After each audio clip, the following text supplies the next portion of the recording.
बिस्मिल्लाहिर्रहमानिर्रहीम, अस्सलाम वालेकुम नाज़रीन। आपका मेज़बान मोहम्मद शाहनवाज़ राना आपकी खिदमत में हाजिर।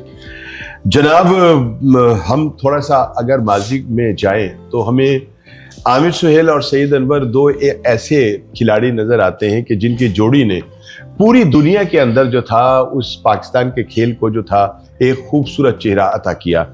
और मौजूदा दौर के अंदर अगर हम आज के ओपनर्स का या आज की वो उस जोड़ी का तकाबली जायज़ा देखें या करें तो उसमें साइम अयूब और साहबजादा फरहान हमें नज़र आते हैं कि जो हमें आमिर सुहेल और सईद अनवर की जो है वो झलक दिखा रहे होते हैं। उनके खेल से हमें बहुत सारी उम्मीदें वाबस्ता होती हैं। जब वो दोनों खिलाड़ी विकेट पर होते हैं तो फिर जी ये चाहता है कि हम बिल्कुल निगाहें जो हैं वो टीवी से ना हटाएं, या अगर हम ग्राउंड में बैठे हैं तो हमारी निगाहें उन दोनों पर मरकूज़ रहें। आज मेरे साथ शरीक गुफ्तगू हैं साहबजादा फरहान और नौजवान साइम अयूब। दोनों को खुशामदीद कहते हैं। अस्सलाम वालेकुम। वालेकुम अस्सलाम। कैसे हैं जनाब आप? बिल्कुल अल्हम्दुलिल्लाह सर। ठीक ठाक हैं? साहबजादा आप ठीक हैं? अल्हम्दुलिल्लाह। आप ऐसे ही मुस्कुराते अच्छे लगते हैं। और साइम जो है वो थोड़ा सा जो है, हाँ आज हंस रहे हैं, ये भी हंस रहे हैं ना सर? हम भी मुस्कुराते ही हैं। हाँ मुस्कुराते रहते, और आपकी मुस्कुराहट बहुत अच्छी लगती है लोगों को। Thank you. World cup sir पे आ रहा है और आपसे दोनों से ही हमें पूरी कौम को जो है वो बड़ी उम्मीदें हैं। कैसी तैयारी हो रही है, कुछ बताएंगे इस हवाले से? बहुत अच्छी तैयारी है सर, और तैयारी खाली अभी पिछले 10-12 दिन से नहीं हो रही। ये जब से लास्ट PSL हुआ है उसके बाद से ही हमारी तैयारियां चल रही हैं टीम की। और हम लोगों को सबको एक दूसरे पे बहुत ज़्यादा भरोसा है और सब लोग बहुत ज़्यादा अच्छे रिदम में हैं और सब बहुत अच्छे फॉर्म में हैं। ठीक। एंड आई थिंक के रिजल्ट्स के बारे में तो कुछ नहीं बात कर सकते, बट आई थिंक मोरल बहुत हाई है and we are really enjoying together. Farhan आप क्या कहोगे भाई? यही कि जिस तरह हम 7-8 महीने से एक साथ होके खेल रहे हैं और जिस तरह रिजल्ट आप लोगों के सामने है, जिस तरह हम ओवरऑल सीरीज़ जीत के आ रहे हैं, ओवरऑल घर में भी जीत के आ रहे हैं, बाहर भी हम ट्राई सीरीज़ हम जीत के आ रहे हैं, तो बहुत कॉन्फिडेंट है और इस चीज़ को आगे भी लेके जाएंगे इंशाल्लाह। अच्छा, अब जाहिर है कि ये वर्ल्ड कप जो आप खेलने जा रहे हैं ये श्रीलंका में हमारे मैचेस जो हैं ये होने हैं, और श्रीलंका में आप पहले भी जाकर खेल चुके हैं। क्या समझते हैं वहाँ की विकेटें जो है वो कितनी आप दोनों के लिए सूदमंद होंगी, ओपनर्स के लिए? देखें, हमारी अभी जो टीम में जो कोचेस की तरफ से मैसेज होता है वो ये होता है कि सूट हमें करे ना करे, हमने विकेट को सूट करवाना ही है कैसी भी कंडीशन हो। अगर वो 150 वाली पिच है, स्लो पिच है, फास्ट पिच है, जैसी भी है उससे हमने यूज टू होना ही होना है और उस पर रन्स बनाने ही बनाने हैं टीम के लिए। तो आई थिंक वहाँ पे जो देखा जाता है, जो रिकॉर्ड्स देखे गए हैं वो श्रीलंका में मोस्टली 160-170 वाले मैचेस होते हैं। अगर ज़्यादा अच्छा पिच हो तो 180-190 वाले, 200 बहुत कम बनता है वहाँ पे। सो उस लिहाज से I guess we have been preparing, and पिछली कुछ सीरीज भी हमने स्लो विकेटों पे खेली इसीलिए ताकि श्रीलंका की प्रैक्टिस हो सके हमारी ज़्यादा से ज़्यादा। तो उस लिहाज से वी आर फुली प्रिपेयर्ड और हम मेंटली भी हम रेडी हैं उस चैलेंज को एक्सेप्ट करने के लिए। फरहान, आप लोगों से दोनों से ये उम्मीद होती है कि जो हमारा पावर प्ले है, जो 6 ओवर का खेल है, वो बड़ा ज़बरदस्त होना चाहिए। क्या मतलब आपके जहन में भी ये बात होती है या जहन में यही होता है कि मैं ज़रा लॉन्ग जाऊँ, ज़रा और लंबा जाकर खेलूँ? तो ये तो फिर पावर आजकल की जो क्रिकेट है वो तो मैं ये समझता हूँ कि जो लोग अपने पावर प्ले को सही यूज़ कर लेते हैं वो बाकी लोगों के लिए आसानी कर देते हैं। आप क्या कहोगे? मेरे ख्याल से ये सिर्फ हम लोगों से डिमांड नहीं है, ओवरऑल सब कंट्री इस चीज़ पे बिलीव करते, तो इस चीज़ को फॉलो करते हैं। तो हमारा भी यही है कि यार जितना हो सके अपनी टीम के लिए फ़ायदा दे सके 6 ओवर में। और कहा अगर मैं और सैम अयूब में एक भी अगर कोई प्लेयर लंबा चल गया तो इंशाल्लाह हम ऐसे प्लेयर, हमें आपके पे बिलीव है कि हम इंशाल्लाह 1 साइडेड कर लेंगे मैच पे। और आपने इस चीज़ को देखा भी होगा पिछले कुछ महीनों में। तो मेरे ख्याल से T20 में सबको पता है कि भाई आपको पावर प्ले को यूटिलाइज करना होता है, चाहे जिस तरह भी विकेट हो, फ्लैट हो, ब्रेक हो, जिस तरह भी विकेट आया जाए, नो एक्सक्यूज है। और हमने ये पिछले किया भी इस तरह। देखिए, बात ये कि आप चूँकि प्रोफेशनल्स हैं, आपके नाम के साथ प्रोफेशनल क्रिकेटर लिखा जाता है, तो प्रोफेशनल जो होते हैं वो तो फिर किसी भी माहौल में, किसी भी मौसम में, किसी भी विकेट के ऊपर उन्होंने अपना जौहर दिखाना ही दिखाना होता है। ऐसे ही। लेकिन आजकल की जो क्रिकेट है साहब, वो बड़ी फास्ट जा रही है। हम अभी मैं मैचेस देख रहा हूँ कि T20 के अंदर 250 रन तो ऐसे ही हो रही हैं कि जैसे कि कोई मसला ही कोई नहीं है। ये जो मॉडर्न क्रिकेट है, इस पर आप क्या कहोगे कि क्या हमारे खिलाड़ी जो है उस पर पूरा उतरते हैं? जहाँ पे जिस स्टेडियम का पार स्कोर, जहाँ की कंडीशंस ऐसी होती हैं कि जहाँ पे 200 रन, 210 रन, 220 रन बनते हैं, वहाँ पे बिल्कुल हमारी टीम को 240 बनाने चाहिए, 230 बनाने चाहिए, 10-15 रन, 20 रन पार स्कोर से ऊपर बनाने चाहिए, तभी हम दूसरी टीम से जीतेंगे। बट जिस ग्राउंड का पार स्कोर ही, जहाँ की पिच ही आपको अलाउ कर रही है कि 150-160 बनाए, वहाँ किसी लीग में तो 200 बन सकते हैं, बट इंटरनेशनल क्रिकेट में 10-20 रन ऊपर बन जाते हैं। तो हमारी टीम का प्लान यही है कि बिल्कुल अगर हम इंडिया जैसी पिचेस, न्यूजीलैंड जैसी पिचेस में खेलेंगे जहाँ पे पार स्कोर 200 होगा, वहाँ हम बिल्कुल 220 बनाएंगे, 210 बनाएंगे, ताकि हमें 10-20 रन का मार्जिन हो हमारी बॉलिंग को भी। लेकिन जहाँ 150-160 का पार स्कोर होगा, वहाँ हमारी कोशिश होती है 170-180 में। तो वहाँ पे 240 नहीं बन सकते जहाँ 160 की पिच है। अच्छा फरहान, आप जब दोनों जा रहे होते हैं मैदान में, तो कोई प्लान कर रहे होते हैं कि आज हमें क्या करना है, तुमने क्या करना है और मैंने क्या करना है? मेरे ख्याल से T20 में प्लान बहुत कम होते हैं और अपने स्ट्रॉन्ग एरिया पे हम रिलाई करते हैं। जिस तरह ये कल कह रहा था पहला बॉलर से छक्का मारे, तो ये नहीं है कि ये नहीं मार सकता। फरहान, आप जब जाते हो विकेट के ऊपर पहुंचते हो, तो कोई एक मतलब बॉलर टारगेट होता है या जहन में ये होता है कि मैंने बोथ एंड से ही मतलब हमला आवर होना है और बस तहस कर देना है? नहीं, इस तरह तो पॉसिबल नहीं है, क्योंकि आपको पता है इंटरनेशनल क्रिकेट है और जिस तरह साइम ने मेंशन किया है कि इंटरनेशनल बॉलर लाजिम बात है, उसमें ऐसे बॉलर नहीं है कि आप किसी को टारगेट करें। लेकिन मेरा प्लान ये होता है कि जो इनकी अच्छी बॉलर और जो इनका मैन बॉलर है उसको टारगेट करूं, ताकि बाद में जो है थोड़ा सा आपने प्रेशर भी डालना है बाकी प्लेयर्स पे भी। तो मेरे ख्याल से कल तो साइम ने किया, इंशाल्लाह उम्मीद आगे दोनों ने करना है और इस चीज़ को कंटिन्यू रखेंगे। अच्छा सैम, जब आप क्रिकेट में आए, आपके भी जहन में कोई आपका आइडियल तो होगा प्लेयर के, यार मैं इस तरह से खेलूं?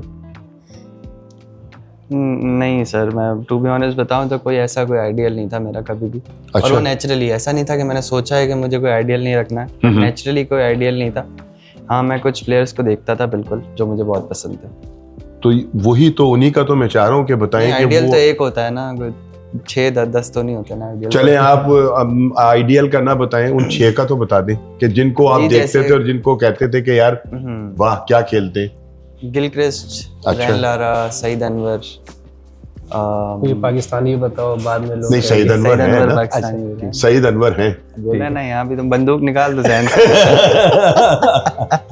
तो सईद अनवर और आपके ये हेडन, ये आपके पसंदीदा खिलाड़ी थे। अब इनको मैं आइडियल तो नहीं कहूंगा, पसंदीदा तो कह सकता हूँ। वर्ल्ड कप में जो आप जा रहे हैं, तो कोई खास प्लान किया है आपने कि मैंने अब वहाँ जो खेल पेश करना है, उसमें मैंने जो मेरी कुछ खामियां थी उनको दूर करने के बाद जो है, मैं अब जब वर्ल्ड कप में जाऊंगा तो मैं एक अलहदा से जो है साहबजादा फरहान जो है वो नजर आऊंगा? देखिए, पहले से आप कुछ भी नहीं बता सकते कि हमने इस तरह चीज़ प्लान किया है, लेकिन ये कि आप ये है कि आपको वहाँ पे थोड़ा सा डे पर होता है। हाँ, डिपेंड करता है। जिस सम टाइम विकेट मुश्किल होता है लेकिन आपका शॉट लगते हैं, तो किसी को ऐसा नहीं लग रहा कि विकेट मुश्किल है। सम टाइम ऐसा होता है कि किसी का नहीं लगता। तो मेरे ख्याल से वहाँ पे मैं कोशिश करूँ कि थोड़ा सा स्ट्राइक रोटेशन पे थोड़ा काम करूँ, कम डॉट बॉल कम आ जाए, क्योंकि वहाँ आपको पता है स्पिनर होंगे अटैकिंग में। तो मेरे ख्याल से उस चीज़ पे काम कर रहे हैं। उस पर काम हो रहा है, बिल्कुल हो रहा है। अच्छा सैम, हम ना बाज़ औक़ात ऐसा होता है बिल्कुल जीत के करीब आकर कोई ऐसा कुछ हो जाता है कि बस वो फिर जीत हमसे दूर हो जाती है, हम हार भी जाते हैं। तो ये कुछ ऐसी चीज़ें हैं कि जिनके ऊपर काम करने की ज़रूरत है और वो ऐसे अब हालात के अंदर जो है वो सूदमंद साबित हो। काम किया है ना सर, काम कर रहे हैं इतने टाइम से हम लोग। लास्ट PSL जब से हुआ है उसके बाद से हम सीरीज़, आप अगर रिकॉर्ड देखें कि कितनी सीरीज़ हम जीते हैं, कितने हारे हैं, और फिर हम एशिया कप का फाइनल भी खेले।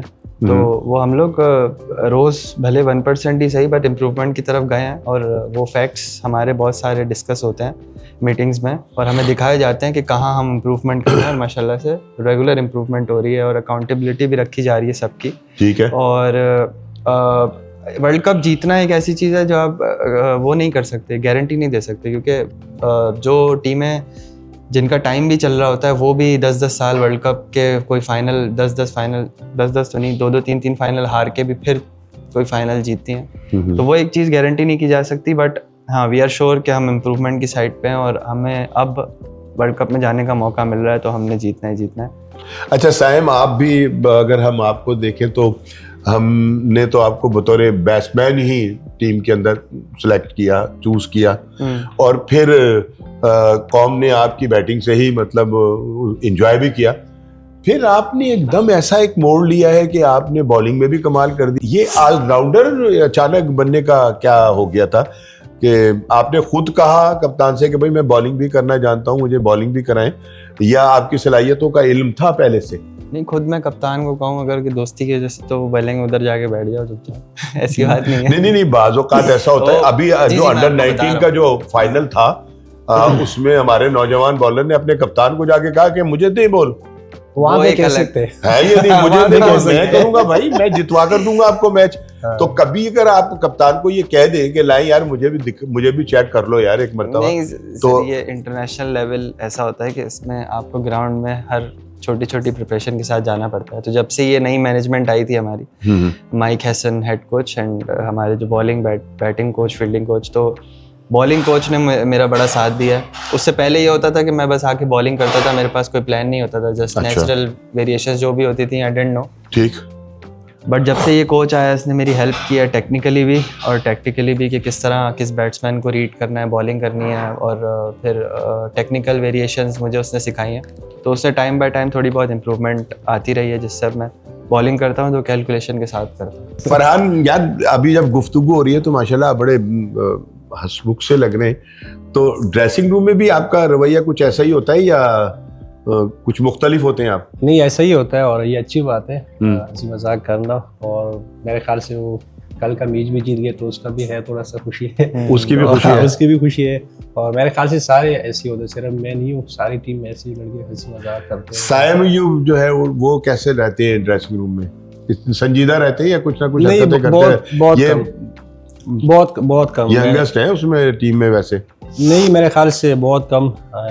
अब सारे लड़के यंग है, आपस में इतने टाइम से खेले, तो इस तरह कोई बात नहीं। हाँ, अगर सम टाइम कोई लड़का परफॉर्मेंस ना करे 5-6 मैच में, तो हमारा कप्तान ऐसा है कि वो आपको काफी हेल्पफुल करता है और कॉन्फिडेंस देता है आपको। तो मेरे ख्याल से वो हम इस तरह नहीं करने देते। साइम ये सही कह रहे हैं? नहीं, सही कह रहे हैं बिल्कुल। ओवरऑल सबका आपस में बहुत ज्यादा हंसी मजाक चलता रहता है। जी जी बिल्कुल। आप भी मतलब मजाक करते हैं? हाँ जी, मैं भी करता हूँ, लेकिन ज़्यादातर ये सारे करते हैं क्योंकि मैं सबसे जूनियर हूँ टीम में। हाँ। तो अब तो नाफे भी आ गया है, तो मैं उसके साथ करता हूँ, बाकी सब मेरे साथ आपस में सबकी लगी रहती है, लाइटर मोड ही रहता है मतलब रहता है। तो वैसे मतलब ये कि वो जैसे कि फ़हीम का और इन लोगों का एक खाबा पार्टी बनी हुई है, आप लोगों की भी कोई ऐसी पार्टी बनी? नहीं, ऐसी कोई खास ऐसी कोई पार्टी नहीं बनी हुई है। सबकी आपस में है कि कोई भी किसी के साथ भी खा लेता है, मजाक कर लेता है, मतलब बिल्कुल। आप खाने में क्या पसंद करते हो ज्यादा? सब कुछ सर। एवरीथिंग। नहीं, एक होता है ना यार, बड़ी स्पेशल डिश है, ये खानी है, ये अम्मी को फरमाइश करके बंदा पकवाता है कि मैं आया हूँ ये बना दे। सर अभी तो थोड़ा सा क्रिकेट की वजह से पसंदीदा चीज़ों को भूलना पड़ता है। अच्छा, फिटनेस की वजह से। कौन सी पसंदीदा चीज़ भूल चुके हैं अभी तक? बिरयानी भूल चुके हैं, और रोटी सालन मटन का, तो अच्छा, वो चीज़ें कभी कभी रोकनी पड़ती हैं। और फरहान आप? मेरे ख्याल से आपको पता है शहर में किस तरह खाने मिलते हैं, तो कैसे खाने मिलते हैं? मतलब जिस तरह नमक मंडी का नाम सुना होगा, जहाँ पे मटन शटन कढ़ाई शढ़ाई मिलते हैं वहाँ पे, लेकिन लाजिमी बात है 3-4 महीने से घर से बाहर है, तो यही डाइट वाला खाना मिल रहा है यहाँ पे, हर जगह पे मिलता है, स्टेडियम में भी, यहाँ पे तो बहुत कम। और कोशिश करता हूँ कि सब्ज़ी खाऊँ, क्योंकि घर जाके स्पेशली, क्योंकि सब्ज़ी को मिस करते हैं, तो ज़्यादा सब्ज़ी खाते हैं घर जाकर। अच्छा, अब मैं चाहूँगा कि अपने जो चाहने वाले हैं उन्हें अगर आप कोई पैगाम देना चाहें साइम? चाहने वालों के लिए, सबके लिए यही है कि दुआओं में याद रखें, आगे बहुत इम्पोर्टेंट इवेंट है हमारे लिए, और जो काफ़ी टाइम से हम जिस चीज़ की प्रिपरेशन कर रहे हैं वो हम जीतने के लिए जा रहे हैं, सिर्फ खेलने के लिए नहीं जा रहे। तो हमें सपोर्ट करें, दुआओं में याद रखें, और इंशाल्लाह ये हम सब के लिए और आप सब के लिए एक तोहफ़ा होगा। आप क्या कहेंगे साहबजादा? यही कहूँगा कि बड़ा इवेंट है, और स्पेशली प्लेयर्स को भी इस चीज़ का इंतज़ार होता है कि वर्ल्ड कप के लिए, मुल्क के लिए खेले, और सबसे बड़ा लम्हा ये होगा कि हम इंशाल्लाह ये वर्ल्ड कप जीत के आए।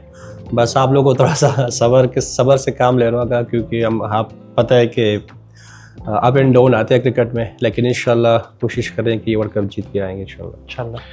नाज़रीन, आपने साइम अय्यूब और साहबजादा फरहान की गुफ्तगू सुनी, और यकीनन उन्होंने भी अपनी कौम से यही एक ख्वाहिश की है और दुआ की भी अपील की है कि एक बड़ा इवेंट है सर के ऊपर, और अल्लाह ताला हमें उसमें कामयाबी दे। और मेरा ख्याल है कि इन दोनों नौजवानों से हमें बेइंतहा उम्मीदें हैं कि इनका खेल जो है वो पाकिस्तान टीम की जीत में एक बड़ा कलीदी किरदार जो है वो अदा करेगा। तो आपकी दुआएं यकीनन अपनी टीम के साथ होनी चाहिए, इन दोनों के साथ होनी चाहिए, क्योंकि आगाज़ इन्होंने करना होता है।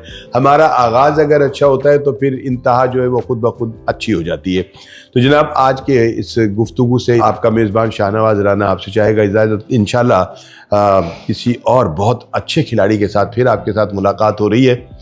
तब तक के लिए मुझे भी, फरहान को भी, साइम को भी दीजिए इजाज़त। अल्लाह निगहबान।